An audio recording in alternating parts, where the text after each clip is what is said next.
Right, so we're kicking on through December now, and I thought it would be time for episode 3. Before I show you any progress on the bike, I just thought I'd show you my new toy that we picked up yesterday in the form of a box trailer. Okay, so in terms of technical spec, I have absolutely no idea what it is, other than it looks in good nick. It's perfect for me in terms of height. So when I was looking for one of these, I wanted something I could be able to get in without having to duck down. So it's about 6.5 foot tall. And I've got no issue height-wise getting in here. Picked it up yesterday from a gentleman down in Burnley, who advises me that it's full new electrics recently. It's a new fabrication underneath on the sills, A-frame, etc.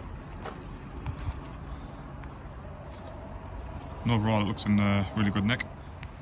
One thing I would say at the moment is how difficult it was trying to find one of these at a reasonable price. So I ended up paying 1,700 quid, slightly less in the end, for this one, which I picked up on eBay, put a last minute bid in on Saturday night and picked it up on Sunday. But you're looking at, sort of generally speaking, on eBay and online and on Facebook, over £2,000, which I just wasn't wanting or willing to pay. I think I got quite lucky with this one. On the back of that as well, I'd just like to thank a work colleague for loaning me his car for the day yesterday as well. So having bought the box trailer on Saturday night, I don't even have a tow bar on the van as yet. So I was caught short. So thanks to Richie from work, good man. So as well as the bike over winter, my dad and I have decided that we'll kit this one out as well. Nothing spectacular, but just something to sit in over a weekend other than the gazebo or tent. Something a bit more homely, possibly some electrics in here, leisure battery, etc.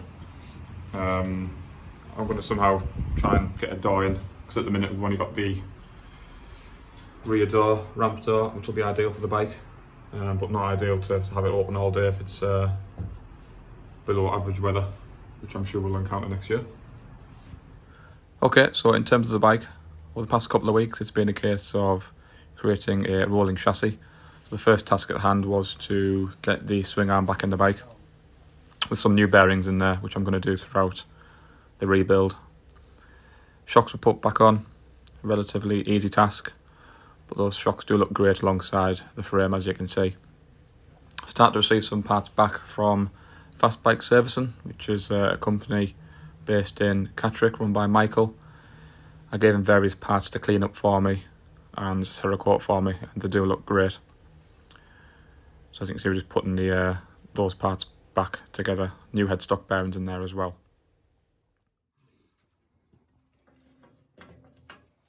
Right, yeah, Pete. I just thought it wasn't a very good fit on there. Do you think? Nice.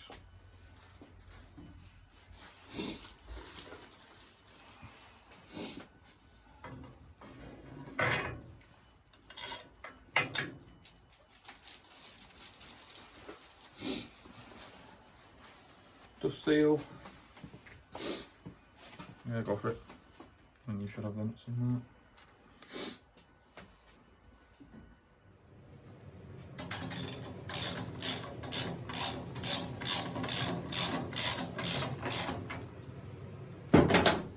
So it wasn't long until we had the bike ready for the wheels.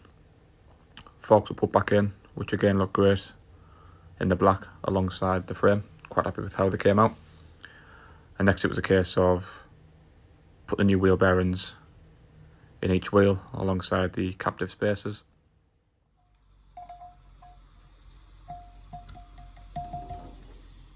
The reason that's good.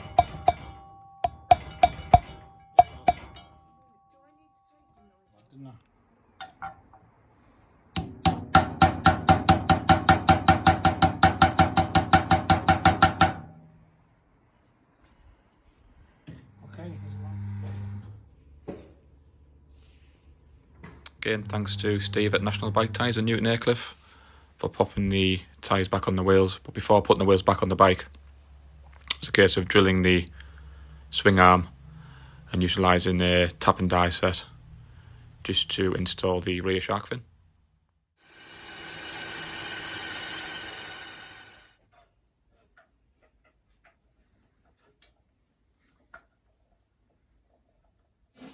So that's pretty much where we are at the moment. I am still waiting for the engine to come back from Ben. It's been at the powder coaters for a number of weeks, so Ben's not been able to do any work on it. The powder coaters have been really busy, and it did require some extensive preparation work, but hopefully that should be back within the next couple of weeks and get the bike put together in January. What did arrive though was my riding gear for next year. The Shoei helmet, which has been discontinued, and I managed to get the last one in stock from Sports Bike Shop, which is fairly lucky when you consider the whole paint scheme of the bike and the colour scheme of the leathers were based on that helmet. So I was fairly lucky there. But yeah, the leathers look great, which you'll see in these next few clips. And I almost look like I know what I'm doing.